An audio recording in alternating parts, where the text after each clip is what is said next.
Ministrica za infrastrukturo, vabim na oder magister Alenko Bratušek. Pozdravljeni.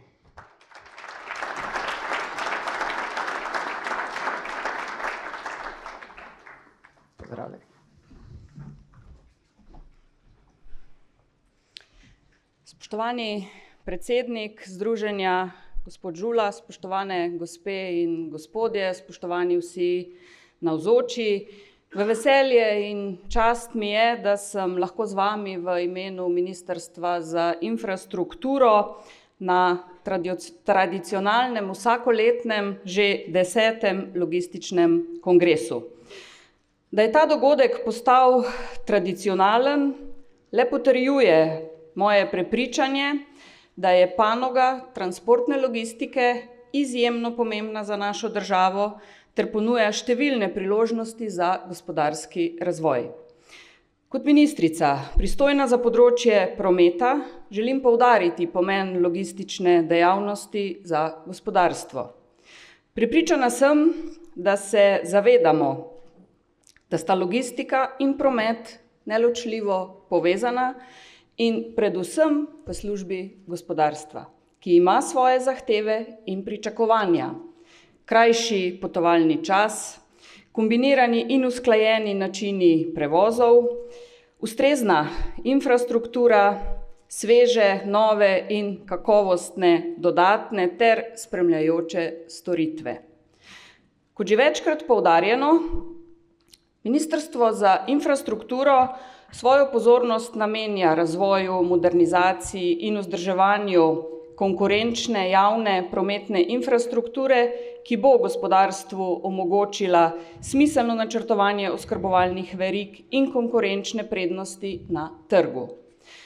Zato aktivno sodelujemo pri načrtovanju temeljnih strateških in razvojnih dokumentov, ki obravnavajo tako infrastrukturo kot transportno logistiko.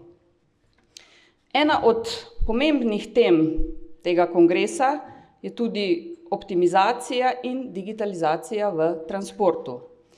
Pomen tega področja je še posebej izpostavila pandemija COVID-19, ko je bila izražena potreba po hitrejši digitalizaciji procesov v logistični verigi. Digitalizacija omogoča, da so postopki znotraj logistične verige in na mejnih prehodih hitrejši, saj se s tem občutno zmanjšuje delež kontrole fizičnih dokumentov strani nadzornih organov.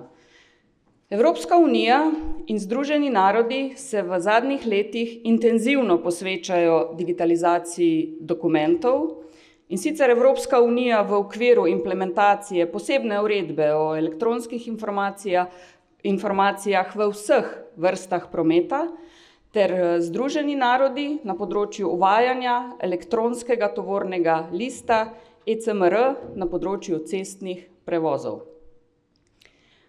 Trenutno je Slovenija izjemno aktivna na področju investicij v železniško in cestno infrastrukturo. V polnem zagonu je izgradnja drugega tira med Divačo in Koprom ter tretje razvojne osi. Nadaljujemo tudi s projekti usmerjenimi k odpravi ozkih grl na železniškem in cestnem omrežju, tudi z namenom, da omogočimo razvoj koprskemu pristanišču, ki je ključni generator logističnih storitev za blagovne tokove za države srednje in jugovzhodne Evrope. Trdno sem prepričana, da bo realizacija omenjenih projektov pomembno prispevala k razvoju celotne logistične verige. Slovenija pa bo ohranila in še bolj izkoristila konkurenčne prednosti svoje geostrateške lege. Zaradi vojne, ki divja v Ukrajini, smo v lanskem letu videli, kako hitro se lahko logistični, prometni in tudi energetski tokovi prekinejo ali preusmerijo. Slovenija je solidarna z Ukrajino in aktivno sodelujemo z Evropsko komisijo pri vzpostavitvi solidarnostnih koridorjev prevozov žitaric in ostalega blaga iz in v Ukrajino. Pri tem se soočamo z omejitvami zaradi vzdrževalnih del tako na železniškem omrežju kot v pristanišču. Pri Pričakujem, da naši partnerji razumete, da smo v večjem investicijskem ciklu in da se zaradi tega logistični tokovi ne bodo preusmerili na vzporedne koridorje in zaobšli Slovenije. Na področju pomorskega prometa smo v preteklih letih na Upravi Republike Slovenije za pomorstvo že vzpostavili nacionalno enotno pomorsko okno, ki omogoča, da se vsi podatki ob prihodu oziroma odhodu ladje v sistemu poročajo le enkrat in se avtomatsko posredujejo različnim pristojnim organom. Do leta 2025 pa se načrtuje tudi nadgradnja sistema v evropsko okolje enotnega okenca za pomorski promet, s čemer bomo dosegli še višjo stopnjo harmonizacije podatkov znotraj Evropske unije in zmanjšanje administrativnih bremen zaradi obveznosti poročanja z uvedbo poenostavljenega digitalnega informacijskega sistema. Pričakuje se, da bo digitalizacija v bodoče pomembno vlogo odigrala tudi pri zmanjševanju emisij v pomorstvu in dvigu učinkovitosti pristanišč in logističnih verig. Zato me veseli, da so se severnojadranska pristanišča v okviru združenja NAPA dogovorila o nadaljnji krepitvi medsebojnega sodelovanja na tem področju, ter da ste v okviru letošnjega kongresa predvideli tudi razpravo deležnikov o priložnostih in izzivih, s katerimi se soočajo. Spoštovani, na Ministrstvu za infrastrukturo se zavedamo, da nas na področju logistike in transporta čaka še veliko dela.